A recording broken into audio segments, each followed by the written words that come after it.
Previously on Masks and Mayhem. Riverside City is a northeast United States metropolitan hub in the vein of New York or Washington or Boston. I'm Dan. I play Yardak, the first Atlantean ambassador to the surface in 200 years.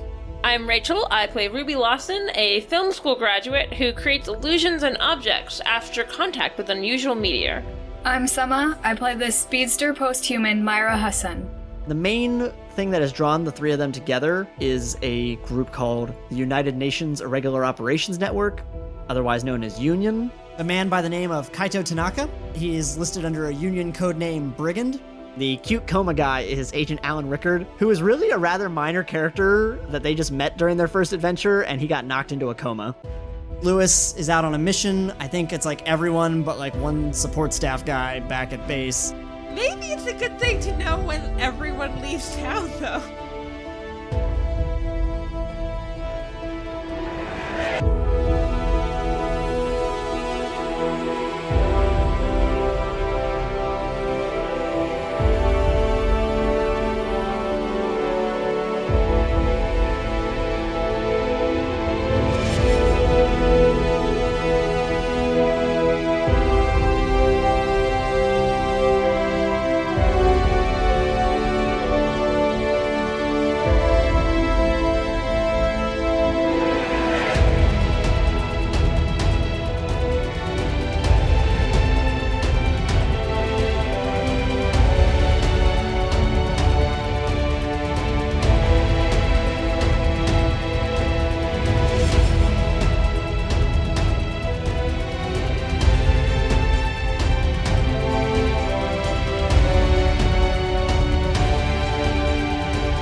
Well, it is a hot summer evening in Riverside City. The sun hangs low in the sky, an orange orb surrounded by an encroaching darkness. Yardak, Atlantean ambassador to the human world, you are walking downtown toward a dinner date with your friends Ruby and Maira. You also expect Dr. Lydia Alvarado of Union to be joining you. Daniel, tell me a bit about how Yardak is feeling and what he's been up to in the last few weeks since the last group adventure. Since the last group adventure, Yardak has taken some time after all the chaos to head back to Atlantis, and he has spent some time hanging out with some friends, visiting his mom, and just kind of trying to distance himself a little bit from what he considers to be the craziness of the human world, and talk to the king and find out more information about this insurrectionist uprising in Atlantis. With that on his mind distracting him, it keeps Yardak from noticing right before someone bumps into him, kind of shoulder checks him by accident on the street. My shoulder gets hit as this stranger blows past me. I kind of like turn back to see who just went past me in such a hurry. Well, the tall, broad-shouldered man sees you after the hit, and his face actually lights up in a smile. Holy shit, it's Yardak! Winnie, look, take a look. Look at who it is. Hello, do I know you? No. My name is Jamal. No, we've never met. But everyone knows who you are. Oh, well, hello. Nice to meet you. And he's like super excited, you can tell. And he's like all lit up and excited. His friend, though, she's shorter and kind of just looks at you and then looks away. She's very clearly not impressed. She's also wearing a floral romper. Okay, I enjoyed the attention to detail. And she looks at him and goes, "Come on, Jamal, we have to get to the concert." Ooh, Jamal's on a date. Oh, yeah, right. Yeah, we're going to the big concert downtown in the park. They got a whole bunch of bands playing, like Fire Masters and Carly exclamation point. Are you doing anything? Do you want to come? Carly, the exclamation point. No, just Carly exclamation point. Why are you adding a the? Oh, I thought it was like Panic at the Disco. No, it's just Carly exclamation point. No, it's Panic at the disco. Yeah, Panic. Are you doing anything? Do you want to come check it out? I wouldn't want to intrude. Seems like you already have some plans for yourself this evening. And he laughs and goes, all right, man. Well, it was awesome meeting you. Have fun doing what you're doing. All right, enjoy your fire exclamation point band. And his friend grabs him and says, "Come on, Jamal," and pulls his arm down the street. Yardak, you enter the bar. You've never been here before, but it's Remus Public House, which is like, it's got a bit of an old world vibe to it, but some very modern amenities. Like it's all wood, but it's really sleek. Like it looks like someone took an old Irish pub and just pulled it out of time. Say hipster. And it's hipster. Yeah, there we go. That's exactly what I was thinking too. I was like, I've been to many a bar like this. And it's in the center of downtown, so like any day of the week it's always busy. Mhm. When you enter the bar, Ruby and Maira are sitting at the entrance near the server space, but Dr. Alvarado is nowhere to be seen. Has anybody been in touch with the doctor? I thought she was going to be joining us this evening. I haven't heard from her. I've been trying to get her to come out with us, but doesn't seem to be into it. She's too cool for school. The last time that you saw Dr. Alvarado in person, it was right after your adventure in the holographic hazard intensity chamber, where you fought the holographic knight. That was the last time you saw her in person. You did hear that she was out on a mission with Union. With the entirety of all of Union when we really could have used their help. I was like, okay, next time you all leave town, you have to tell us. Why did we want her to join us again? Whose idea was this? I'm trying to make new friends, guys. Suddenly you look up, Yardak, you look up and you see actually Dr. Alvarado is at the other end, like in the very back of the bar, like waving you down to a table. It's just casual hearing us talking shit. No, it's way too busy. She wouldn't be able to hear anything. Oh, there she is. And she gestures you over, like, no, I got a table back here. Okay. Okay, so I'm going to Okay, follow back to then. the doctor. Go there. And she sits you down and she goes, "Oh, it's. I'm so glad you guys were able to make it. I was worried that you stood me up." I was gonna say, I thought we were gonna die last time, but you know. Shots fired. Damn. The doctor actually like leans onto her elbow on the table and like put her chin on her hand and just looks at you and goes, Yes, I heard all about your adventure. It was you did quite well from what I understand." Thank you. Although it's Thanks. weird that no one told us everyone was leaving town. I mean, to put it that the way that Agent Lewis told me, we are not your personal escort service. Well, we are not your personal crime fighters, sir. Thanks. I didn't even have words. Thanks, Yardak. That's what I was thinking. He's never had another posthuman expect him to keep in touch in that direction. Like, aren't we supposed to be a team? Like, is it not common for assets to need backup? No, not terribly. I mean, if anything, on occasion we're called to for resources, but most of the posthumans and enhanced operatives we work with tend to be rather independent. We're just sort of there to mop up after in a lot of cases, unless it's our own mission. To be fair, we haven't really been doing this long. I was like, yeah, I've done this Understandable. like 5 times. And that's why we're so impressed that you held your own against someone who's caused a lot of trouble. I really wish, and this is no criticism on you, I wish that we would have captured him, because he has been a thorn in the side for Union for a little while now. Frank gets very agitated because he helped develop the wall scaling kit that Brigand actually stole from one of Union's bases on the West Coast. So he was very interested to hear him pop back up. Interesting. But yes, tell me more about what you've been up to. Just been working on, like, since then, we haven't really had any incident like that, and I've been working on my movie, just doing some filming. It's going well? Pretty good. It's a little easier to stay under budget when, like, I don't really need special effects. So. How do you explain that to the crew on set? I've been very interested in that. Oh, usually when we're doing special effects, it's just me and Bethany, the other person that knows. Oh, okay. That makes sense. That makes sense. And what about you, Maira? Is your brother okay? Oh, my brother's great. He didn't get in trouble at his place of work, which is what I was really worried about, but that's fine. I've been interestingly getting along better with my sister ever since I told her that I have the powers. Oh, most excellent. And Yardak, I understand that you went back to Atlantis briefly? After so much chaos after these past few weeks that I figured it would be time to go home and reconvene with the king. And other than that, it's been a lot of just getting a chance to finally go home. At that moment, the doctor looks down at her drink and kind of clinks it around, realizing it's empty, and she flags down a server to come over and get orders. Do you guys want anything? I'll take a whiskey sour. Well, as you're saying that, the server comes over, and you actually recognize her. It's Security Officer Ruth Day. Oh, hey, Ruthie. Oh. Sup, girl? Hi. Oh, hello again. Hi. This is... So how were things since the whole, all that in the truck and... Oh, things are fine. I just, oh, this is awkward. I work multiple part-time jobs. I understand. And so this is my other job. Yeah. Yep. Here you are. What can I get you all to drink tonight?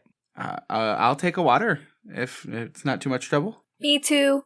Please and thanks. And the doctor points over to Ruby and says, and she'll be having a whiskey sour, and I'll have another tequila. Actually, you know what? Make it a tequila sunrise. And security officer / bar server Day writes that down real quick and says, okay, well, I'll have those right up for you. Server Day walks away to get your drinks, and the doctor kind of just sips the very last little bits and chews on the ice from her drink. Well, out of character question. Is this a restaurant or just a bar? It's a little of both. Okay, so yeah, it's a bar, but there's definitely seating with food. Although they don't serve after 10, luckily it's like 8 o'clock. So. Oh, okay. The attention to detail. What have you been up to since you got back into town? Oh, mostly just, a lot of paperwork, a lot of discharges for various ailments, of course. Just recovering, really. Not I am recovering mentally. A lot of the others are recovering physically. Any update on Agent Alan Rickard? The doctor kind of looks up at the ceiling and then looks down and says, he's making signs of improvement, but they're all in his physical state and not his mind. It's very odd. His mind is not showing any additional signs of activity, but his body is healing, if not fully healed at this point. That is interesting. That's really weird. Is that common in comas? Not in our experience, but we're also talking about an alien that was supercharged with superpower blood, so... That's None true. of this is very common. Roll a perception check real quick. I rolled a nat 20. Hey.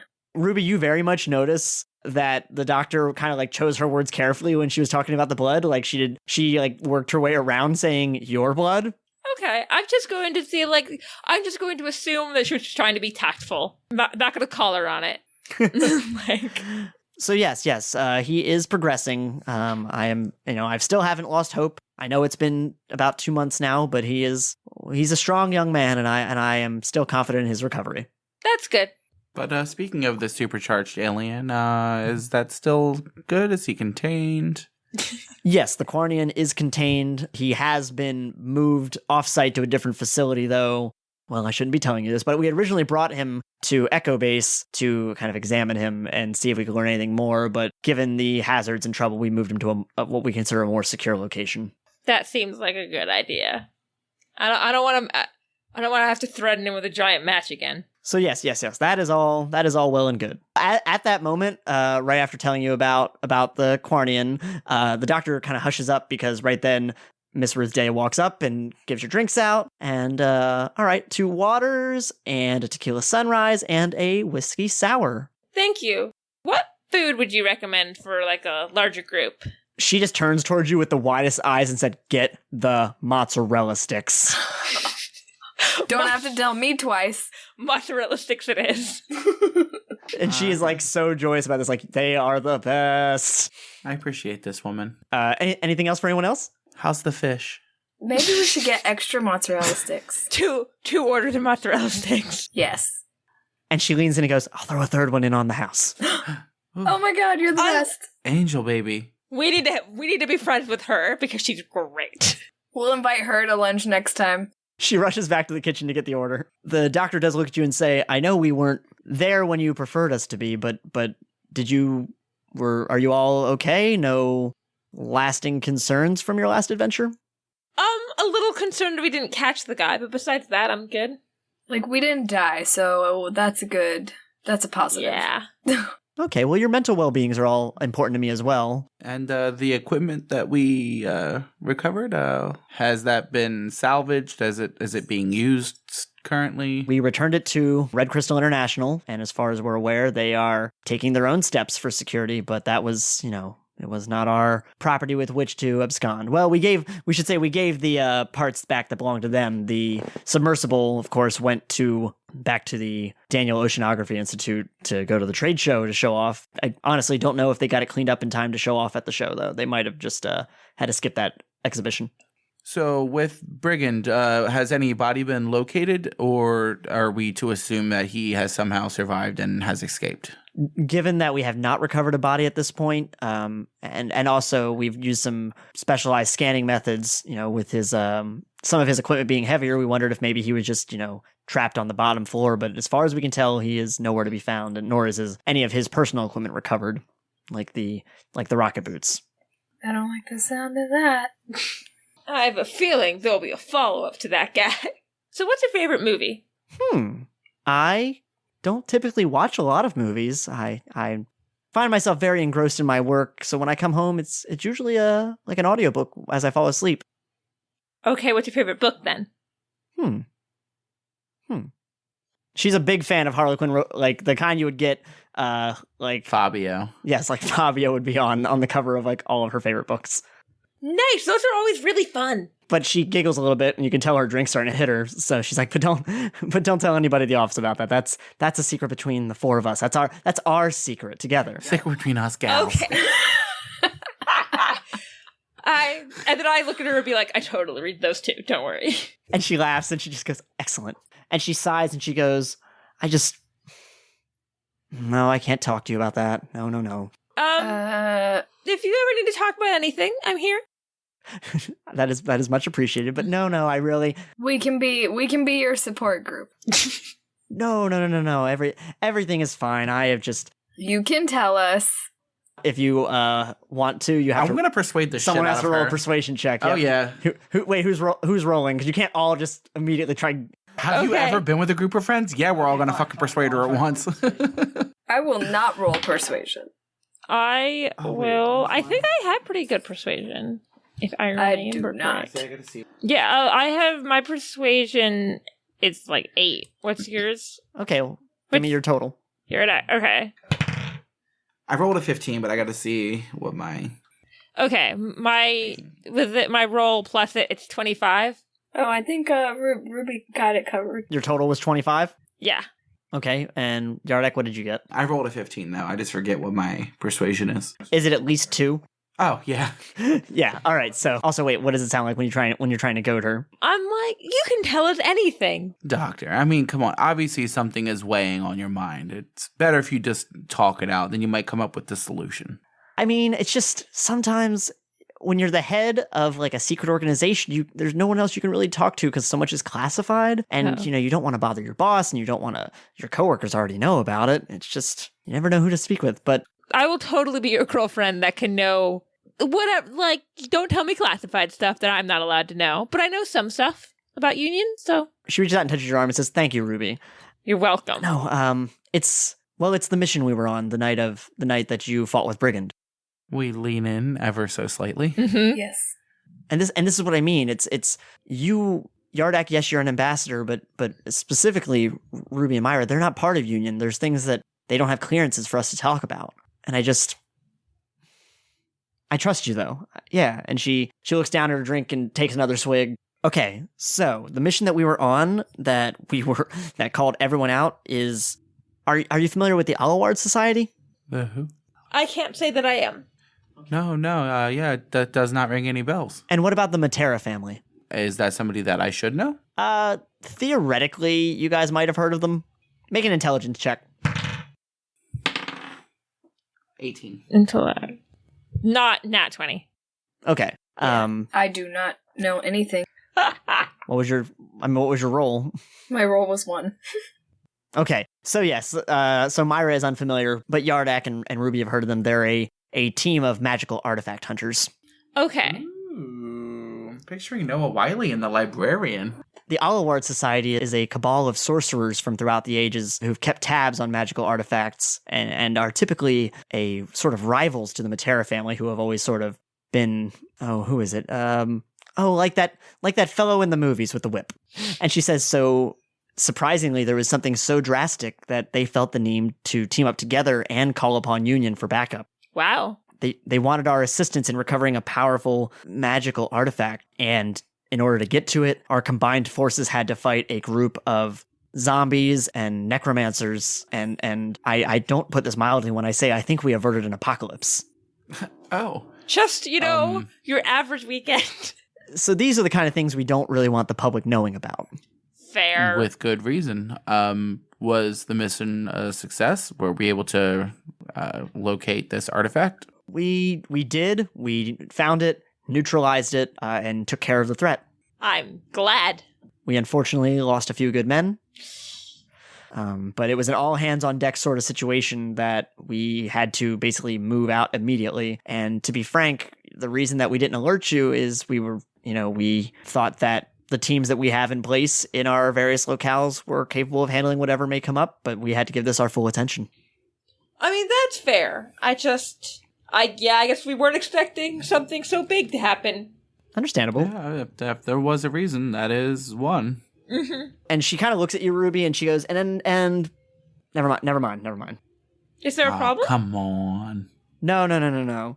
And the doctor looks back down at her drink, and she slouches into her seat. But suddenly you guys notice a clamoring of people up in front of the TV at the bar, and they're suddenly getting quite loud.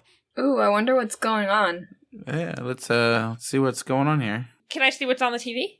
Yeah, from your seat, you can only make out a little bit, but you can see that it's a local reporter, Shauna Ortega, and she's at some kind of event, but she's crouched behind a table, and the little ticker on the screen just says Chaos at Music Festival. Oh no, what's his name? Someone says, "Yo, Bill, turn the volume up."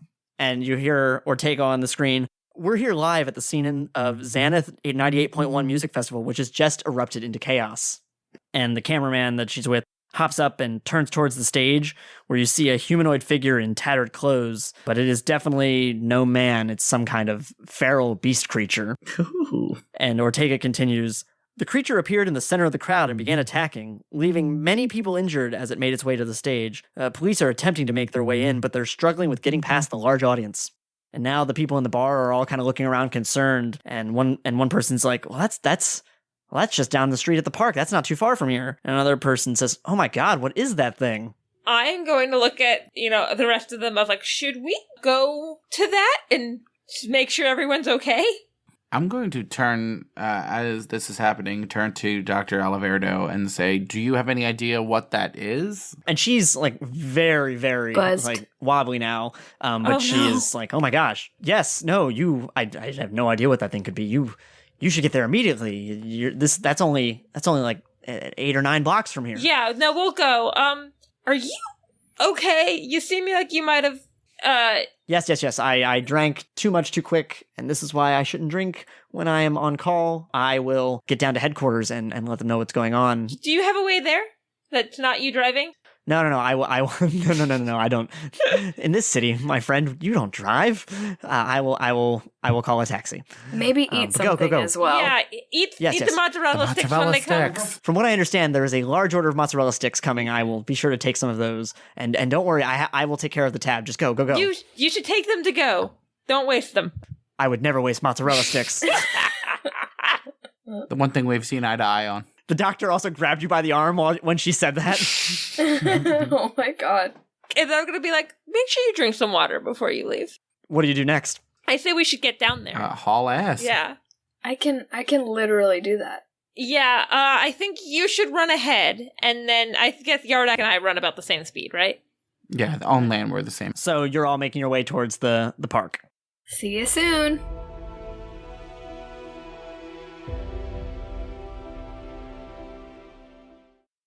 Hey, this is RC. Charity and fandom collide at Rebel Cause. They are a group of Star Wars fans dedicated to doing good in their community by raising money for the homeless. Co-founder Caden Stetler sat down with me to talk a bit about the group, whose fandom truly inspired him to start. A few years ago, I was actually watching Star Wars Rebels, and I thought it was pretty awesome. The Rebels in that show actually took food to the Tarkin towns. They're like Hoovervilles. I just kind of was sitting there and I was like, man, I really wish I could do something like that. That would be awesome. And thought about it for a few minutes, and I'm like, yeah, I could do that. And so the saga, inspired by another saga, began. Care to learn more? You can find a link to Rebel Cause on our website at masksandmayhem.com/support. I assume I took a cab to get to this restaurant if I knew we were drinking, for the record, so I assume the van is not here. Yeah, exactly. All right, so you are at King Street and Ann Street, and you run 9 blocks to King and Jefferson Streets, which is where you come upon Bendis Park, which is a very large park with a stone sort of fencing that goes around it, giving it a very regal look to it. All right. And there's some large roving grass-covered hills, and there's a small little lake on one side, more like almost like a kiddie pool in a way. But that is way on the other end from the stage area, which you can see. There's a perimeter of cops stationed at various places around here now. Just by looking at them, you can see that they're all very concerned about the situation, but no one is making any moves like towards the stage. They're all kind of just cordoning off the area and helping people get away. I'm going to assume that, like, while we're walking over there, I, like, make a mask for myself. Okay. So I'll be recognized.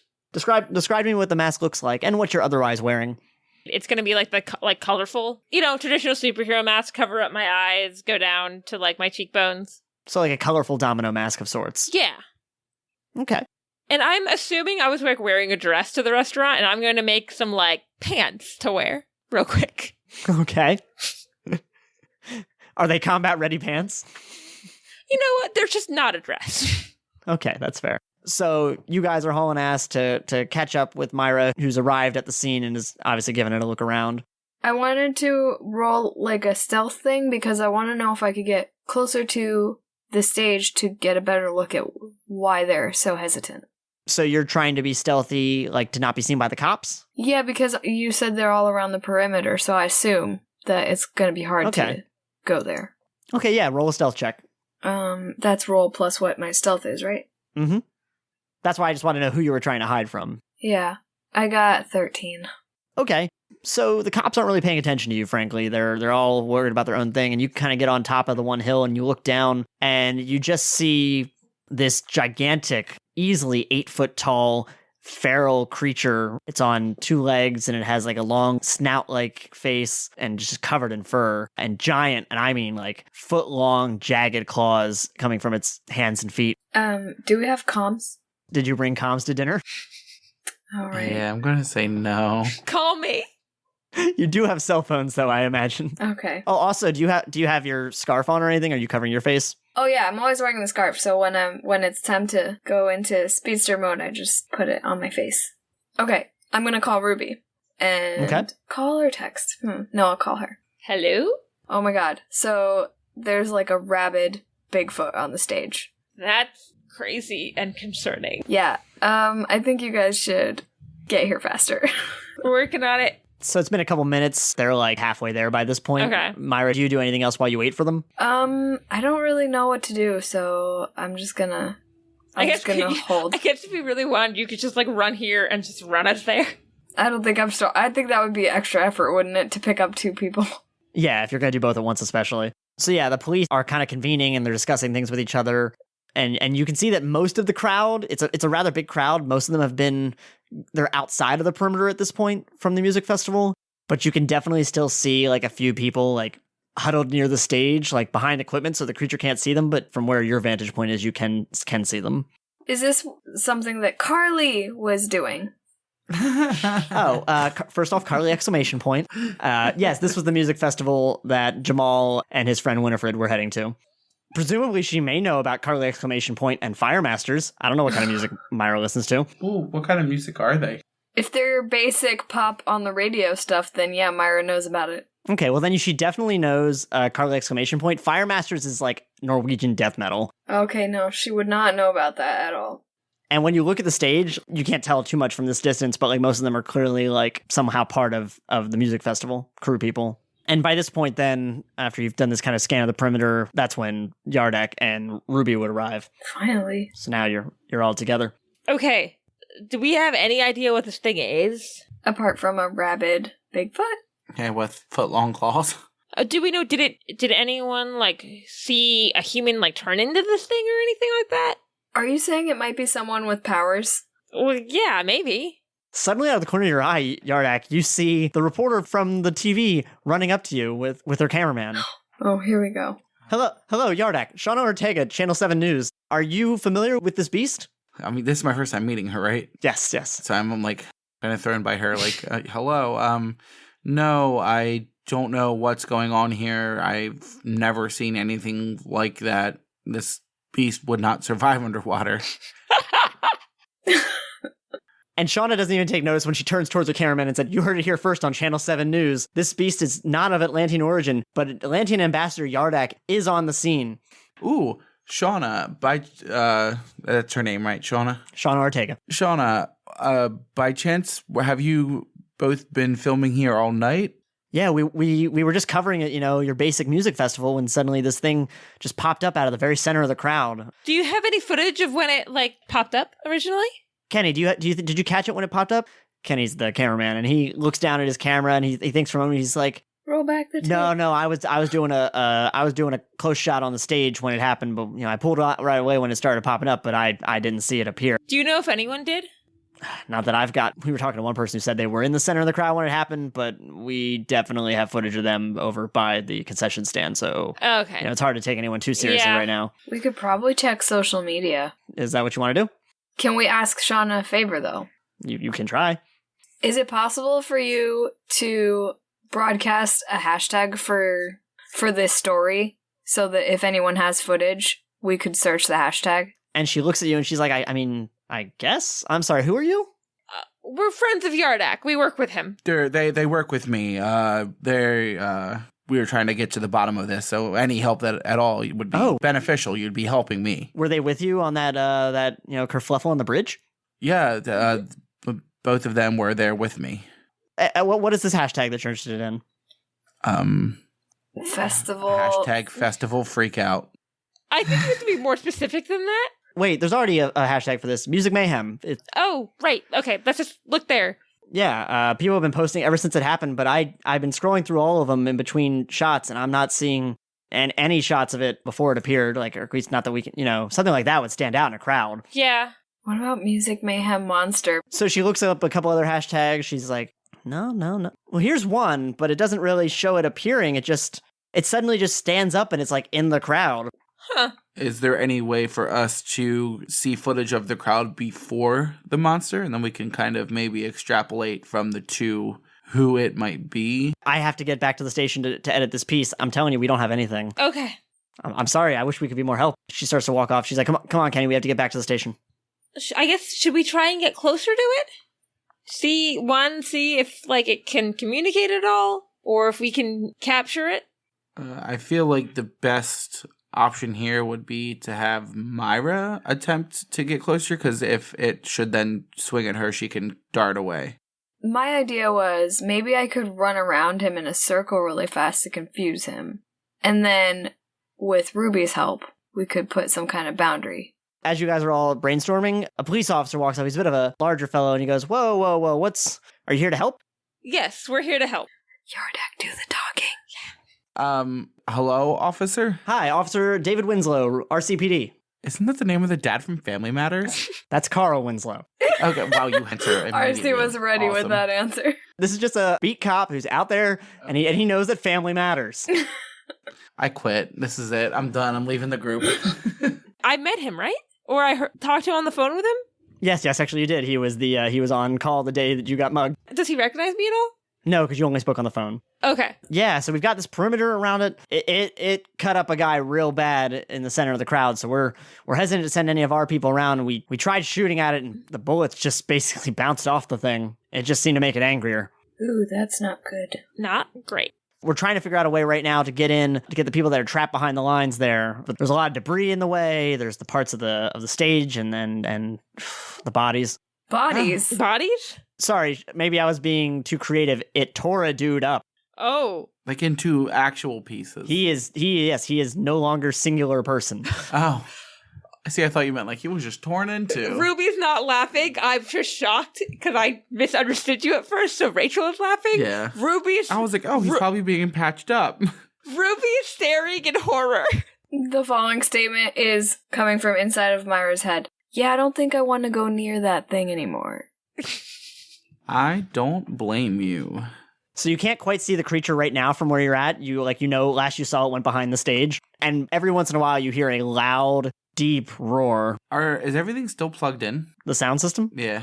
I was thinking something triggered it. The yelling? No, the creature itself. Oh. Is there any, perception roll for that? Yeah, roll perception. It's 24. Okay. Especially since the sun has just about set now, you can tell that all of the lighting equipment, and you're still occasionally hearing like some pickups from the microphone, so it's definitely, everything's definitely still plugged in. Suddenly, over the intercom, you hear, help, help, we are trapped behind the stage. We need someone to get us out of here. We need to get over there, guys. This is Jan Anslow with Firemasters. Buy our new album. Haha. Seriously, we need help. Okay, let's go save the, was it Norwegian death metal?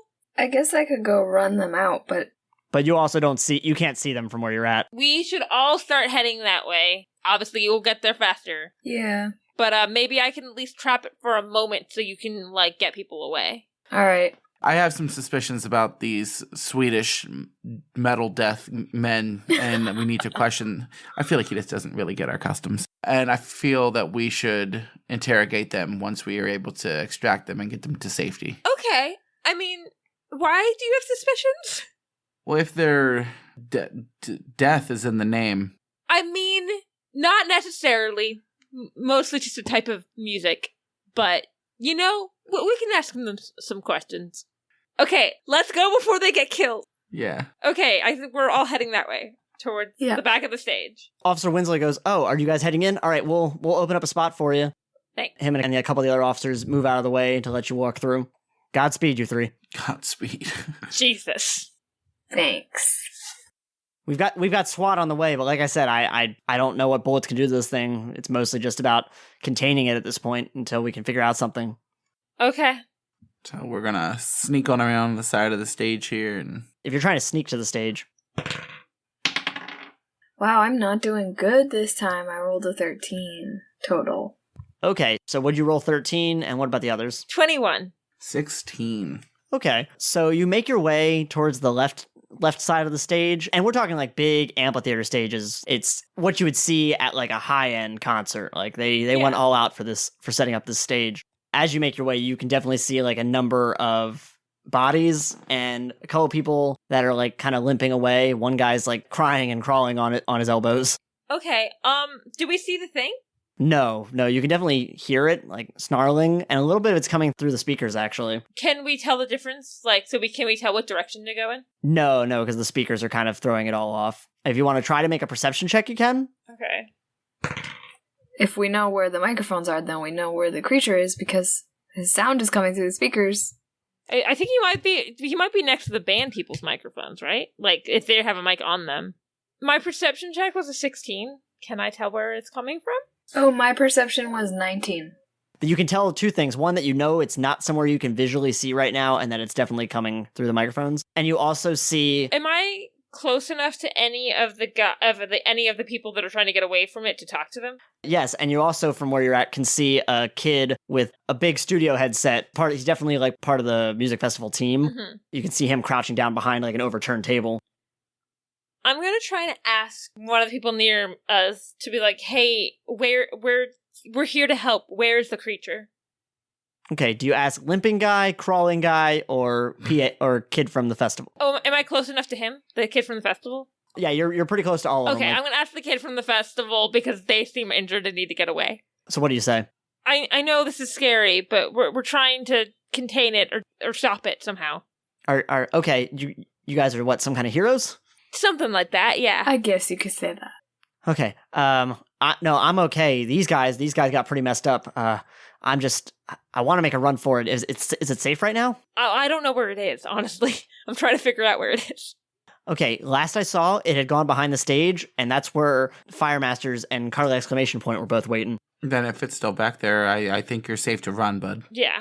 Okay. And he just takes off sprinting towards the police perimeter. I guess we should ask the other ones. Well, all of a sudden over the intercom you hear, "Hi, this is Carly. We are back in the green room. It is right outside our door. We don't think we can get away. Someone, police, anybody, help."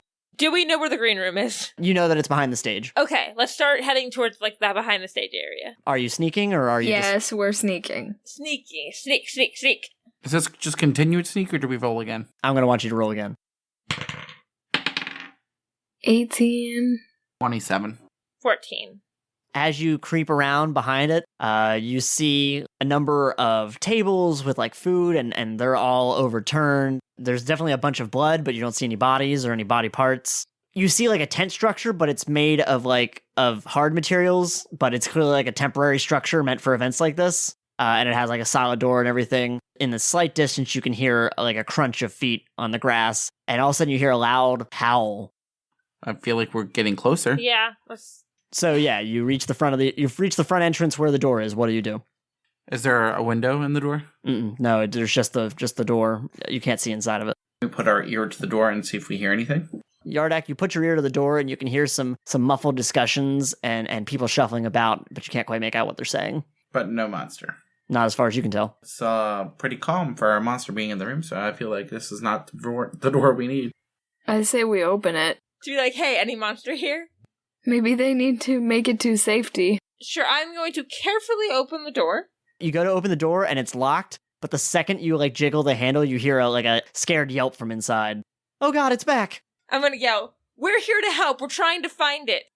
Okay, you hear the door click and it opens up, and there's 3 tall, lanky dudes with like waist-length brown hair, and they're wearing tattered jeans and tank tops, black tank tops. We found the death metal people, didn't we? And you also see with long red hair and a red sparkly dress. I'm going to assume, do I recognize that as Carly? I recognize that as Carly. I was saying Myra and Ruby recognize that for sure as Carly. I'm going to be like, oh my god, it's Carly! Everyone always forgets the exclamation point. Excuse me, I said Carly! No, it's not Carly loudly. It's Carly exclamation point. It's critical to my brand. Okay. It's critical to my brand. Okay. Is that thing gone? Can we come out now? Are there bodies? Do I need to cover my eyes? Covering your eyes isn't a bad idea. We have no idea where it is. We were looking for it. But we're here to rescue you. And I'm just going to say, my friend here can run very fast, so she's going to try and get you all out of here. Who are you going to try first? Carly! Exclamation point. I mean, okay, if this is what you think is best, Yeah. Get me out of here. Brace yourself. It feels weird. And I just grab her and go. And I put her at the perimeter with the cops. So you drop her. And then I go back. Looks a little dazed. Oh, okay, so now you're already back? Yeah, or was I supposed to wait and say something to her? No, you don't have to. I'm just asking. Okay, no, I go back because we don't got time. Yeah. We don't have time for you, Carly! Exclamation point. And we have time for her to be alive. That's about it. And he goes, whoa, and the one guy kind of steps forward from the 3 dudes, and he goes, whoa, I didn't sign up for any super speed. I don't do well with fast movement. Do you do well with giant monsters that are trying to kill you? Not really. You can go last. So then I grab a bandmate. Okay. You grabbed Riley Patton, who is the drummer and backup vocal for the band. All right, I put him with Carly! Exclamation point. And he kind of leans over and puts his hands on his knees and goes, whoa. And then I go back. And the other guy walks up and goes, is there any way, are you sure it's not safe that I can't just run? We honestly don't know where it is. It could be hiding, so it's probably not going to notice. You could Myra. risk it, but I don't. You hear another howl. This time it's a little closer, but not much. Also, that sound is getting closer, and I'm assuming that's it. I would run with her. And the guy goes, okay. All right, so then I do that again. He straight up throws up when you leave him with the cops. He did not handle it well. He did not brace himself. Told you it was a weird feeling and to brace yourself, buddy. And you get back and the last guy goes, did Vincent throw up? Yes, he did. Oh man, if he threw up, I'm going to throw up. Is there anywhere else you can drop me? I don't want to throw up in front of fans. To be fair, everyone's so freaked out about the monster, I don't think they'll notice. That's a good point, Ruby. Listen, lady, throwing up is totally on brand for Vincent and is not for me. What is Vincent's brand? Stop being a diva and be happy that you'll be alive. Okay, so do you grab him? Yes, I just grab him. Whatever. Okay, you drop him off and he goes, oh, nope, I'm okay. And right as you take off, he goes, no, wait, never mind. And then I go back for Ruby and Yardak because they also gotta get out. And they don't run that fast.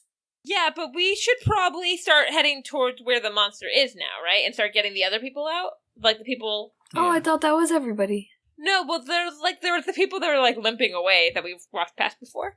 Oh. There's also definitely a lot of blood in the area around where you're at, back next to the green room. Oh. Was that everyone in there? That is everyone that was in the green room with you guys. Okay. No one else seems to be in here, so I just been like, okay, we seem to be done with that, and close the door. And as you close the door, you look over and it comes out from behind a thick of trees and bushes, and the creature just snarls at you, lifts its head up towards the sky, and lets out another loud howl. I think I found him. I say I can't do the sound, but it goes, ah, woo! One more time for posterity. No, I'm not doing that again.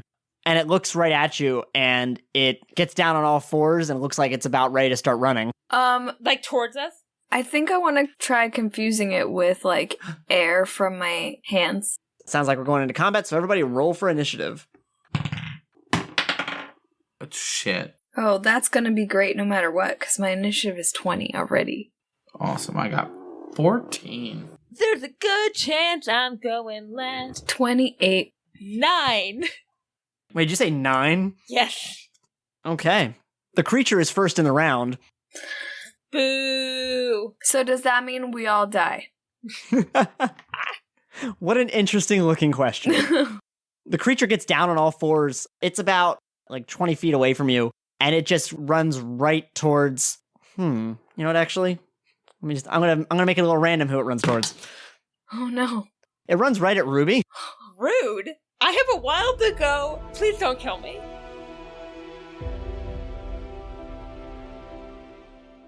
This Intel Drop is brought to you by CtrlAltQuin on Twitch. The Intel Drop dives deeper into the lore of Masks and Mayhem. The United Nations Irregular Operations Network, better known as Union, was formed in 2008 by tech billionaire Robin Markovic to monitor and neutralize super-powerful threats to Earth. He recruited Betsy Bullard, formerly of the Supervillain Assault Specialty Squad, to head the new organization. Union Alpha Base is the location of former Lawson Air Force Base in Washington State. They also maintain bases and teams around the globe. This has put Union in contact with some of the most powerful heroes and villains the world has seen. While it relates to the larger United Nations, Markovic uses his wealth to fund the network and keep it out of bureaucratic control. This, of course, has earned him the ire of some in the international community. This Intel Drop was brought to you by CtrlAltQuin on Twitch. Looking for a stream featuring a rotating library of fun and engaging titles, along with quirky, irreverent humor? You can find a link to her channel at masksandmayhem.com/support.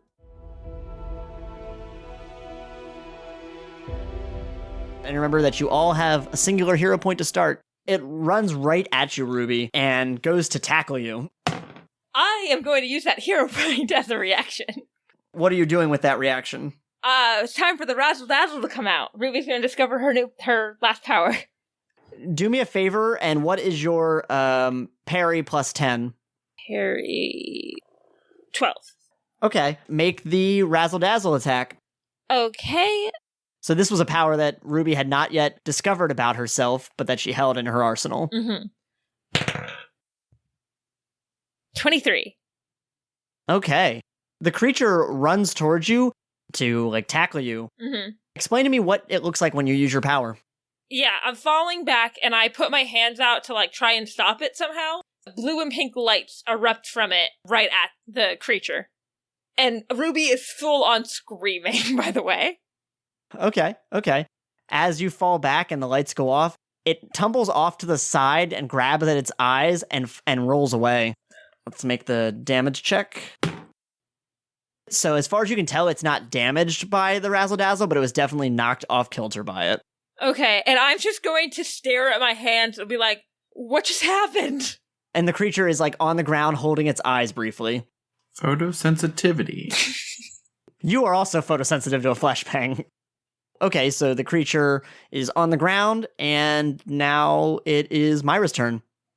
I'm basically hesitantly, like, looking from the creature to Ruby and being like, did you kill it? I don't know what just happened. This is new. I was just getting used to the other powers. I mean, it's on the ground, like, writhing and clutching its eyes. Cool trick. Maybe we should put a box around it. I was thinking that I could go really fast and poke it. What would poking it do? What's your idea here? Just to see how safe it is to go near it. Okay. I'll be really quick and just, like, poke it, like, 2 or 3 times and get back to safety and see if I could stay there longer. Okay, I'm gonna have you do this, though, as unarmed attack. Okay. 10 plus, what do I roll? Oh, 23 total. Okay, so you run up and poke it. The first 2 times, it kind of like lurches in one direction, lurches in the other direction. But on the third poke, though, it brings its claws at you. Did I get hit? What is your parry plus 10? 15, so parry plus 10 is 25. It definitely hits you. Roll a toughness save. I got 10, because 5 plus the roll. The claws come down really heavy across your arm and Great. slash right through your clothing. Ow. But you moved away just in time, but you do take a -1 toughness penalty. Dang. That was a bad idea. I guess it's not safe to go anywhere near that thing. But you ran back away after it slashed you. Yes. And if that's the case, then it is Yardak's turn. And the creature is like on all fours now, but it is like aware and looking at you all and growling really heavily. I will attempt to use my water to create a whip to try to yank one of its legs out from underneath of it. Okay, so basically you're trying to trip it with your water? Yes. Okay, make an attack check. 20, not net. Roll an athletics check for me. 22. So you get the water, you pull it out, and you throw it around its leg and pull hard, and it trips it back down onto the ground and kind of lands face first. Way to go, Yardak. Yeah. What do you do? Yeah, I mean, all I can do is move, right? Yeah, anything else would be like extra effort. Oh, yeah, I'm not gonna get any closer to it. I yell, "What do you want?" Maybe it understands English. It just looks up and it growls at, like, it sounds like the T-Rex from Jurassic Park. That's how loud it is.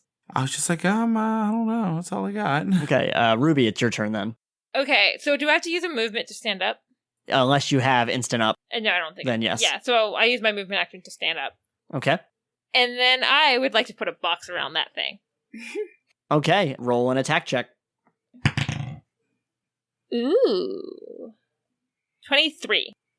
Okay. The box begins to shimmer and form around the creature. It's still on all fours, so like it looks up and it kind of immediately gets into like a crouch position. And I do have holes in this box because it's still alive and maybe we can talk to it. Okay, and what kind of material is it made of? Stone. And the stone begins to form around the creature, and it fully seals it in. Well, at least we have it contained for now. Here's hoping that box hold. Yeah, we shouldn't leave it until we can get something more permanent that can be moved.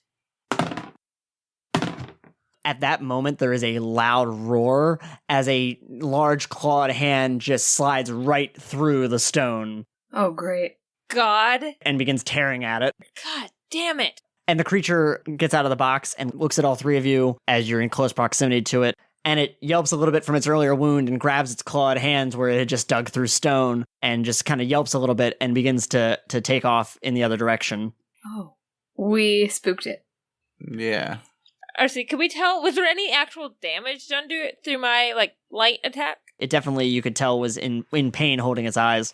Well, as far as I know, it's the only thing that's done anything so far. So it jumps over one of the stone walls on the outside of the... So now it's loose. Yes.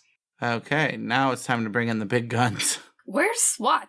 Weren't they supposed to be here? Yeah, where's the SWAT team supposed to come in? When you come around the front of the venue, you see the SWAT vans that are starting to pull up and people starting to load out of them. So did it start like it got out from the festival area? Correct. Yeah, it went out back of the area. And you hear screams in the distance as it tears its way through downtown Riverside City. Do we see Officer Winslow? Yes, he is with the SWAT team. I want to say we got most of the people out from it, but it's starting to go downtown now. Oh, God. Also, it can tear through stone. Stone. Oh, okay. Good to know, I guess. Are you going to give it chase? Yeah, we just wanted you to know. He looks around, he kind of does a circular motion with his hand, and everyone starts gathering into their vehicles. Can we hop in one of the SWAT vehicles? Sure, hop in. Myra, you might be able to go faster than the car. Yeah. The second you and Yardak, Ruby and Yardak get in, he hits the dash and he goes, haul ass! And the tires spin and it immediately just takes off. Van that you're in kind of leading the charge of all the vehicles. Great. Which way did it go? We saw it go south. All right, he gets on the radio. We getting any reports of this thing? And you got a couple people on the radio. Yeah, it's tearing its way down Jefferson. And he keeps checking in periodically, and he says, we got reports on Franklin Street. And then I call Myra, and I say, they said it just went from Jefferson to Franklin Street. Okay, cool. I'm on it. Make an awareness check. Awareness. Oh, please roll high. Oh no. It's a 9 total. Okay. The last report you heard was on Franklin Street. Mm-hmm. So you kind of make your way down there, and you see people running in the opposite direction, but you don't see the creature or even hear it right now. And you hear one last yelp from an alleyway, which is like about 20 feet ahead of you. Okay, so I'm gonna go there. Okay, it is nighttime now, so when you look into the alleyway, it is rather dark. Dang it. If you want to try to look like more closely, would be a perception check, and also there, you guys are not quite yet caught up to Maira. Yeah. Yeah, no. I'll do a perception check, but I'm a big chicken, so I'm not gonna go into the darkness. Hopefully I can see with this 9 for perception plus whatever I roll. 28. I think I can see clearly in the dark. You look down into the alleyway and you see a couple cars parked. You see a couple big piles of trash, one closer to you and one on the other side. And you also can see what looks to be the body of a man just lying like face down in the alley. Okay, I call Ruby. Yes. I think there might be another body in an alley where I am on Franklin Street. Great. I would assume would our phone has something similar to Find My Friends, where I would like know exactly where Maira is. Yes, it's 2018. It's 2018. I don't know. Maybe that's the weird difference between our worlds. You're also only like 3 streets over. Okay. So we're almost to you. Please hurry, because it's dark and I'm scared. Okay.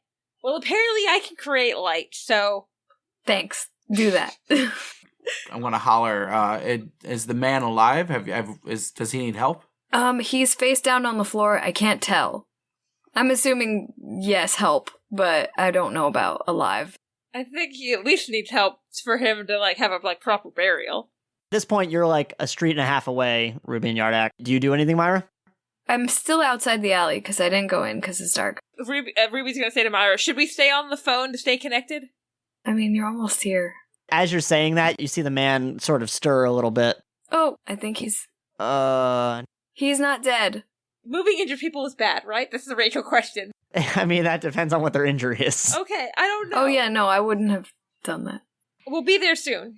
Okay, cool. You're like 2 minutes from arriving. Okay. Because you guys are blaring. The sirens are going, and you guys are all on your way. Let's say that we hung up, and I'm still outside the alley.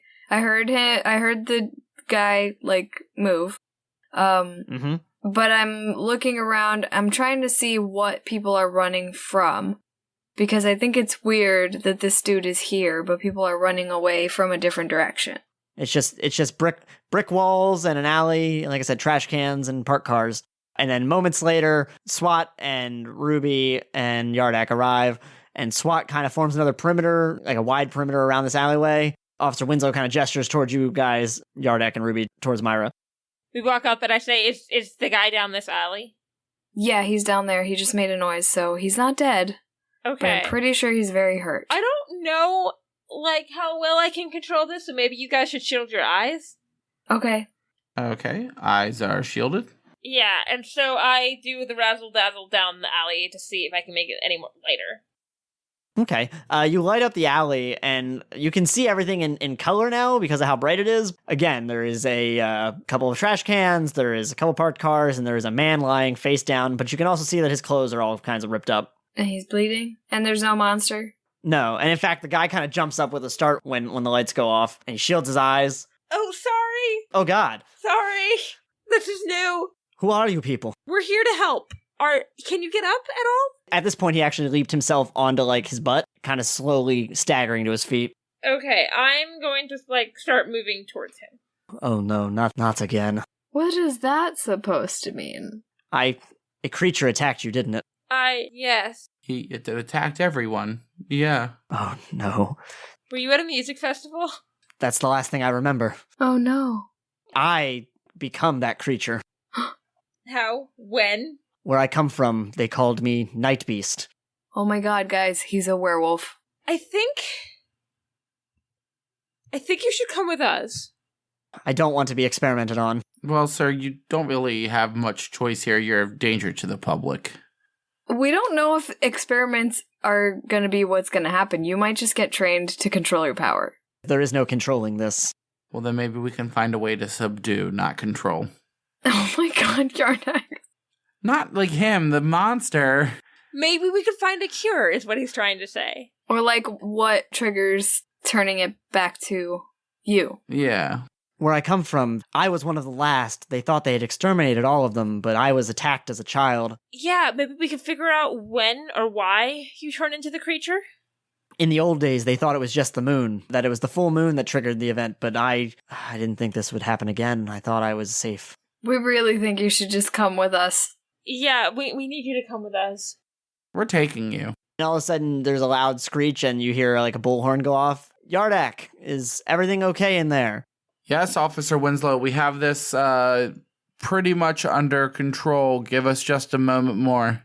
He turns the bullhorn back off, and he kind of just gives you a thumbs up. The man is standing now, and he's looking very apprehensive about you guys being so close to him. I'm not moving any closer to him.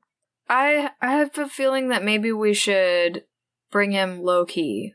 Like, I don't think we should let the cops know what we just learned. Yeah, I agree. I am just going to call the doctor and be like, hey, we have a situation. We're going to have to bring someone to Union. So you're calling her right now? Yes. Are you just telling him anything? I'm just calling a friend who I think might be able to help you. Oh, okay. He's got his hands up just like a little bit. I'm going to be honest and say she's a doctor, but you're obviously pretty injured. You need medical help. And he grabs at his side and he just says, no doctors. Ooh, let me heal you then, bud. Heal me? Yes, you might have your own powers, but I have mine. Now, would you come over here and let me heal you? You come to me. Okay. I'm going to move up with Yardak, just in case. I'm gonna stay where I am because I'm scared. Show of faith. Okay, make a healing roll. Not 20. So the little bit, like he had a wound along his side and that sort of patches up a bit. A bit? Shit looks fresh. Yeah, sorry, yes, it looks absolutely brand new. He, in fact, Baby a little skin. bit more color comes to his cheeks even. That's right. See, we're here to help. Where I come from, my kind are so persecuted. Where I come from, my kind had to be removed from society and as a whole and live at the bottom of the ocean. You are the Atlantean. Yes, I do hail from Atlantis. I'd only just heard word of you before I moved here. See, my friend is someone who's helped me try and understand my powers. I never remember anything the creature experiences. I have only ever heard tell of what it does. Okay. So anyway, you're calling the doctor? Yeah. Right as you do that, Winslow comes back on the bullhorn. Yardak, any updates? God damn it, Winslow. I told you, we got this. Alley's empty. So wait, we've got a perimeter around an empty alleyway? Oh, I was telling Yardak what to say. The alley is secure, Winslow. Maybe take your guys and search around the block. Okay. And he goes to turn off the bullhorn, but it suddenly starts making like a loud screeching sound, and he's like hitting it, trying to turn it off. And suddenly the man you've been speaking with like grips his ears and he goes, no. I think we figured out the problem.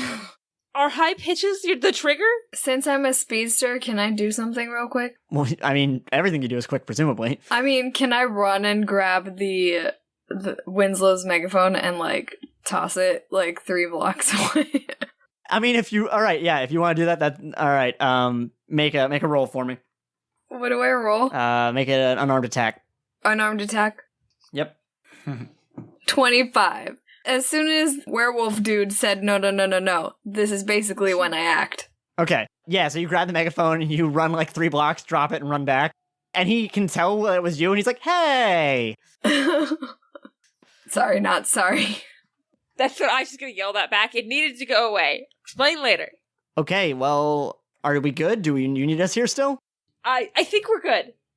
Yeah, you're just stressing out, Wolfman. No, don't say Wait, that. what? No, damn it, Yardak. Yardak. We have the situation under control here, Winslow. Thanks for getting us here. You guys continue to secure the area. Okay, we'll expand the perimeter. And he kind of motions to the guys, and him and the SWAT commander sort of like motion, and everyone starts moving backwards. Can I call the doctor now? Oh, I thought you'd been calling the No, I doctor. keep going and if things happen. Oh. All right. You get on with the doctor, and she goes, Ruby? What's up? What's happening? So, I think we have the situation under control, but we might need your help. Okay, what is it? Did you find the creature? Yes, except it seems to be a person that transforms into a creature. Fascinating. he's not the creature anymore. I mean, I'm trying not to freak him out too much, and he's worried about experiments. Are we talking vampire, lycanthrope, zombie of some kind? Yeah, kind of seems to be on the werewolf side, but, like, I don't think moons actually have much to do with it, according to this dude. Fascinating. We're trying not to freak, the man out. Is he on speakerphone, by the way? Are you on speakerphone, by the way? No. And I kind of moved away from him. Well, there have been records of modern werewolves, for lack of a better term. Did they seem to mostly be in Germany? No, most of them come from Russian backgrounds, but I mean, it's not. I mean, as with all humans, they migrate, of course. I'm just gonna. Okay. I mean, okay. Are we able to request transport back to headquarters? I think he needs to be brought to a safer location where he's not a danger to the public, but he doesn't seem to be a danger to the public as a human, and I'm trying to, treat him as human, not a monster. She snaps her fingers twice. Agent Lewis. Where are you guys? You know what? I'm gonna send her my location with the phone app. Smart. Okay, I forward that information to Agent Rickard. He is going to be on his way with a transport vehicle. Probably not Agent Rickard. And she kind of stutters over words. Yes, not Rickard. Agent Lewis. He's on his way with a transport vehicle. I mean, it'd be great if Agent Rickard was working, but as far as I know, still coma? Still coma. Oh, also, these mozzarella sticks are fantastic. Oh my god, it sounds like they put something in them. We'll have to go back someday. She goes, all right, bye-bye, and hangs up on you. And the man looks and goes, are your friends on their way? Yes, and we'll, I'll make sure that we come with you. That way, some people you're more familiar with are there. That would be preferred. And who are you? My name, you can call me Ruby. Okay, Ruby, and he reaches out a hand to shake it. Okay, shake his hand. I am Ulrich Ivanson. It's nice to meet you, Ulrich. Nice to meet you too, Ruby. His clothes are all tattered up, only like the very outer bits of his shirt left. His pants are are still on, oddly enough, but they are very ripped up as well. Like they're pretty much shorts right now. I am going to make him a pair of pants and a shirt. My word, is this your ability? Is this real? These ones are. Some of them are not. I can make illusions and I can make objects. And he puts on the shirt and the pants and he goes, "Thank you." You're welcome. And you look up and you see, there's a larger vehicle behind it, almost like a big old transport vehicle. But in front of it, of course, leading it is a practical and economical black Honda Civic. And out steps a familiar face, almost Agent Kevin Lewis. He clearly has a very new haircut, black short hair, but you can definitely see a distinct scar going around his eyebrow and his right eye. What happened? Is this from one of our exploits? No, it's from the mission. Agent Lewis, thank you for coming. Of course, Ruby. This man needs to go back to Union, and I want to accompany him. Okay. And he eyes Ulrich suspiciously. What is the reasoning? Is he related to the creature? Yes. Could say that. A very close relation. And he pulls Ruby in closer. Is he the creature? And I'm just going to give a slight nod and say, I'm trying. He's calm now, and he doesn't have control over the creature, apparently. Okay. I don't know if you could tell, the doctor was pretty far gone when she called, so she didn't really tell me anything other than to get here. I know I was with her while she was getting to the far We gone. watched her get drunk. He gestures over to Ulrich, and Ulrich kind of comes closely, and Ulrich looks at him and goes, "Are you going to experiment on me?" I'm going to try to sneakily be to shake my head to be say no. Lewis looks at him and goes, "That's not my call, but no harm's going to come of you around me." We know this man. You can trust him. Do we need restraints? I feel like that will exacerbate the issue. We could use some noise-canceling headphones, though. Yeah.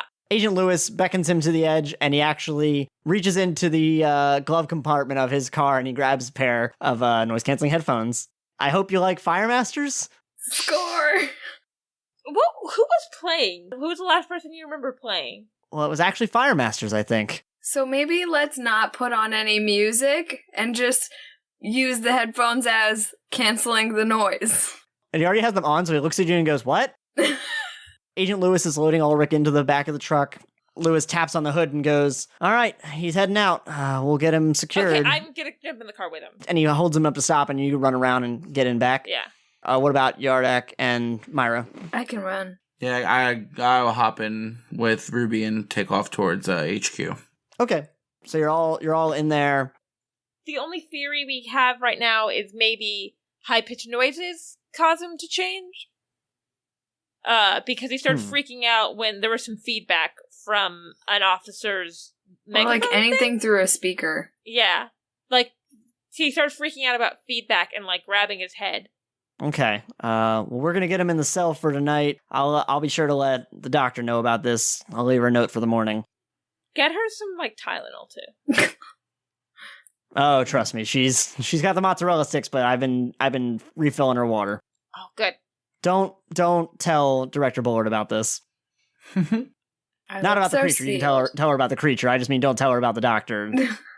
She shouldn't have really come back to HQ. I kept telling her she didn't have to come in tonight. And then I'm just going to be like, tell Director Bullard what about Lydia?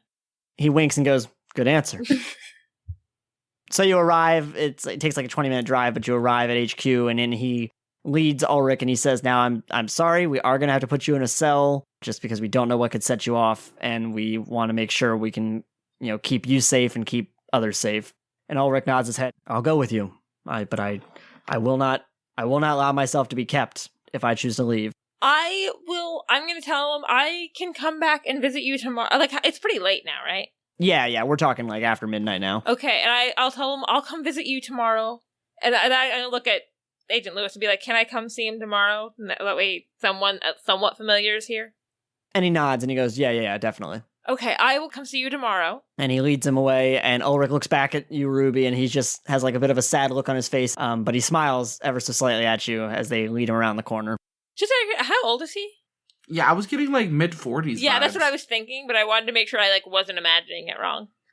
He's in his late 20s. Oh, okay. Life of a Werewolf Hagrid you, though, so... Chapter 2 In the Pale Moonlight. Masks and Mayhem uses Mutants and Masterminds 3rd edition by Green Ronin Press. We are not affiliated. The show was written, produced, and compelled under the full moon by myself, R.C. Byler. You can subscribe to us on Apple Podcasts, or wherever you find podcasts. You can find us on Facebook at MayhemCast. Follow us there so you can keep up with everything we do.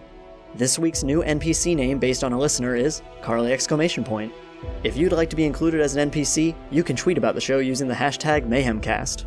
Our official art is by Jenn Evans, and our branding is by AJ Solomon. Our theme music is by Cloud Road Music. Additional music credits, social media links, and chapters can be found on our website at masksandmayhem.com.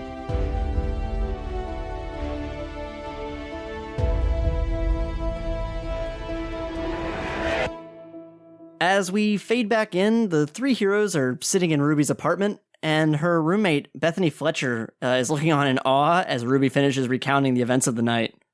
Whoa, are you guys going to go back to see him tomorrow? I am. And you're all kind of exhausted, but moments later, Ruby's phone goes off, and she's getting a call from Dr. Lydia Alvarado. Hello? Ruby, I'm glad to hear you're okay. She sounds like much more calm and together now. Yeah, I'm good. I know it's late, but I had to call you. Ruby, are you with the others? Yeah? Ruby, it's Agent Rickard. He's awake.